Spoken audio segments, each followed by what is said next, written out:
We must begin to look at what are the things that we can do that would put us on some firm footing in life, that will enable us to do some things and use some powers that we have, that many of us go through life never ever discovering that we have those things going for us. And part of that, I believe, is knowing what it is your life worth. What is it that gives your life a sense of meaning and purpose? Because once you find that, it puts you in your power place. See, if you know what your life work is, I encourage you to start working on it. If you can't do it all at one time, do just a little bit of it. And if you don't know what it is that you showed up to do, if you don't know why you're here, I encourage you to find out what your purpose is here. What is the meaning of your life? And I say to you that if you begin to take a conscious effort to find out what it is that you're supposed to do, I say that it can literally save your life.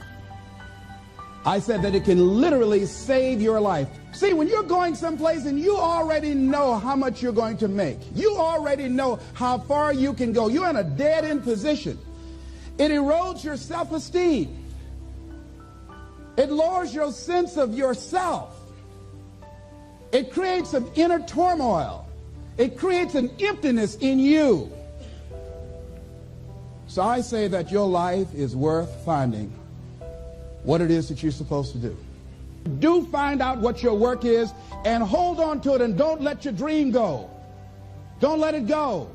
See, and here's something else I want you to begin to look at. Why is it that most people don't pursue their dreams or don't do better than what they're doing if they're capable of doing it?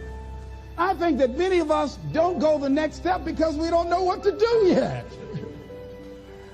And I say that the reason that we don't even explore the possibility of what to do is because subconsciously we don't believe that it can happen for us, and we don't believe that we deserve it. So here's what I'm suggesting. How much time do you spend working on you? How much time do you spend every day working on your dreams? In the last 90 days, how many books have you read? In the last year, what new skill or knowledge have you acquired? What kind of investment have you made in you? No way! No way! So I'm saying that as you begin to look at where you want to go, if you want to make it today, and things are changing so fast you have to literally run to stand still, I'm saying that you've got to make some conscious effort to begin to work to develop you. Here's something else. Most people are not living their dreams because of fear, ladies and gentlemen. Fear, limited vision, and lack of self-esteem is what keep most people doing things they don't want to do. The same reason that people stay in relationships where they're abused or they're unhappy or it's unfulfilling. They can't see themselves beyond that relationship. They can't see themselves enjoying life without that person. They think that this is all that they can do. The same reason that people get stuck at a certain level in life. They can't see things being better for them. And they think that this is it and this is all they deserve. This is all they've ever seen. It's been passed on to them. And they think that this is it for them. Fear is the most subtle and destructive of all human diseases. Ladies and gentlemen, fear kills dreams. Fear kills hope. Fear puts people in the hospital. Fear can age you.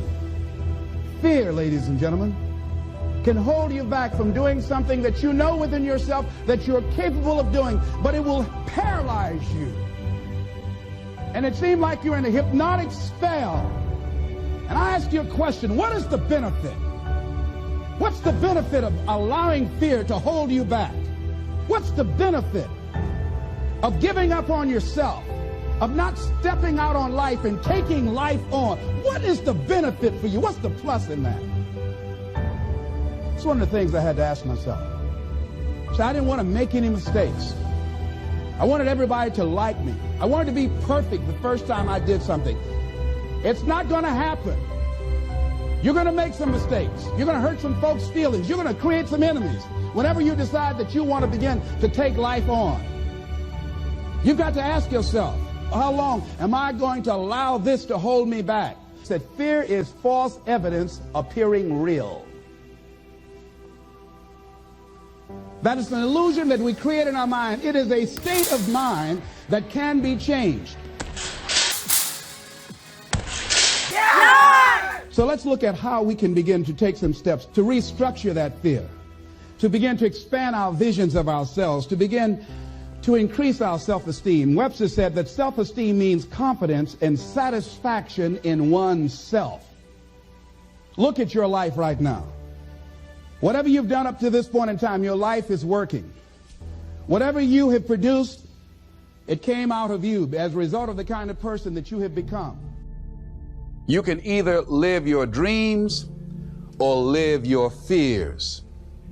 And I think the majority of people actually are not living their dreams, but are living their fears. What are your fears? What are you afraid of? What are you scared of? Because we all have fears, don't we? We all have something that's blocking us, that's holding us back. And as we begin to look at life, what we realize is that the reason that most people are not living out their true potential, are not doing all of the things that they would really like to do, is because of fear.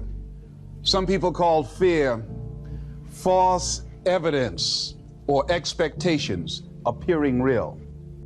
Most people go through life running scared from things that have no teeth in them because they're false expectations appearing real. What are the things that you fear that's been keeping you from living your dream, that's been keeping you from doing some things that you would like to do? Just think about those things. And how do we begin to handle that? Abraham Maslow said that life is about growth. And he said, you can either go back to your comfort zone, and there you won't find any growth, or you must be willing to go forward and face your fears again and again and again. Because you're never going to have a fear-free existence. I mean, some fear is acceptable and legitimate. There are some things that you really should be afraid of. Now, you shouldn't allow it to immobilize you.